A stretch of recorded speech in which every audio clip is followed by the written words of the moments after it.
Hi, everybody. Matt Bernier, joined by DRF's national handicapper Mike Watchmaker, taking a look at this weekend's Weekend Warrior for the weekend of December the 8th. We've got racing from Gulfstream Park, the fairgrounds, as well as Los Alamitos Racecourse. Let's start off down at Gulfstream down in Florida. The sixth race, 2-year-old fillies going a mile on the turf, the $75,000 wait a while. Mike, it's an interesting race. Ultimately, where'd you end up?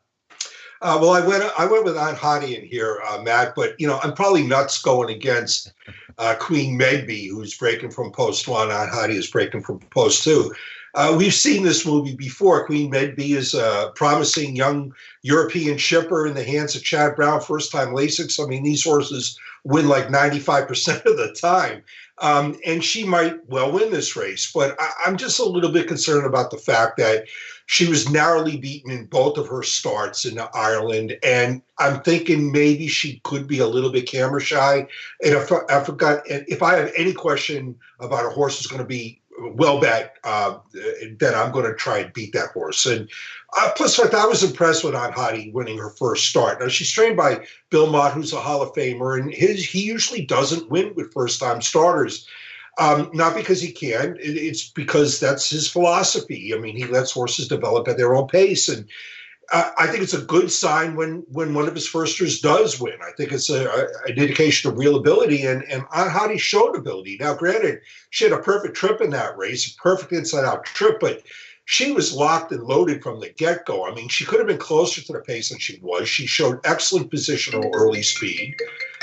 And, and she moved out in the stretch, and she inhaled her competition and won in decisive fashion. And I think she's perfectly poised to take a significant step forward off of that race. She drew, ideally, it's a 1-mile turf race at Gulfstream Park, fairly short run to the first turn. She's got the early foot to take advantage of this inside draw.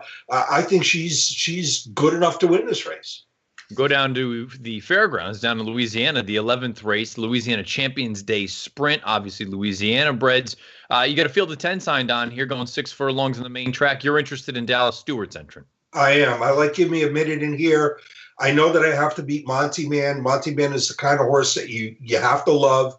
He's looking for his ace straight. He wins on any kind of racetrack. He wins with any kind of style. It could be on the lead or from way off the pace. He's just a very admirable horse. But I think Give Me a Minute is simply a better horse. I mean, this is a horse that ran in 6 graded stakes races this year. He ran in 4 graded stakes races last year as a 2-year-old. 3 of them were grade 1s. And now I think Give Me a Minute is finally doing what he wants to do, which is focus on one-turn races. I mean, I understand why his connections tried him going long. He earned his shot going long, but he's, I think, a much, much better one-turn horse. All of his best races were around one turn. For example, his second in his debut in the 2017 Saratoga meet was an outstanding performance because it was into the teeth of a strong speed bias. He was third in a 3-way photo in the Grade 1 Hopeful. Last year at Fairgrounds, he was an narrowly beaten second in Louisiana Futurity and then crushed Louisiana bred maidens. And then he finished third in the Pat Day Stakes earlier this year, which was a good performance too. And it, notably that came in the slop. And there is a rainy forecast for New Orleans this weekend. And so if the track comes up right, he can handle it. Out on the West Coast, Los Alamitos, you got a couple of grade 1s for 2-year-olds. You've got the Futurity as well as the Starlet. You're going to look at the Starlet. It's the 7th race. Baffert has 2 in here. You've got a fast horse like Oxy Lady coming in with a 94 buyer, but you're interested in the horse exiting the Breeders' Cup. I am. I like Vibrance in here, and the reason why I like her is because I know she likes the 2 turns, whereas I have questions about some of the others in here. For example, Chasing Yesterday. Now, she's a Baffert horse. She's been heavily bet in all 4 of her starts. That's because she's a half-sister and a Triple Crown with her American Pharaoh.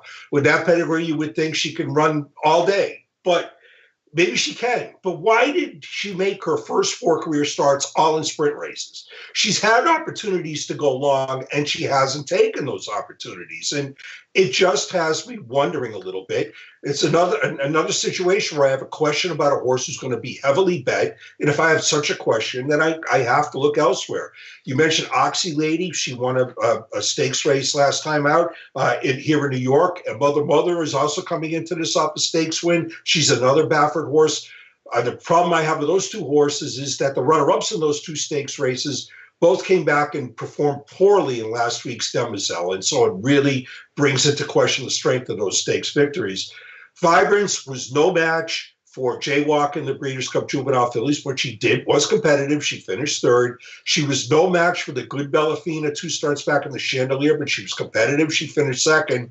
And then 3 starts back, going 2 turns at Del Mar, she crushed maidens. I know she wants 2 turns. I have questions about the others in this race. It's Vibrance for me in the Starlet. You can find the entire Weekend Warrior write-up over on DRF.com from DRF's National Handicapper, Mike Watchmaker. Mike, this is it for us here in 2018. We won't talk again until 2019. Happy holidays to you, Matt, and everybody watching, and see you next year.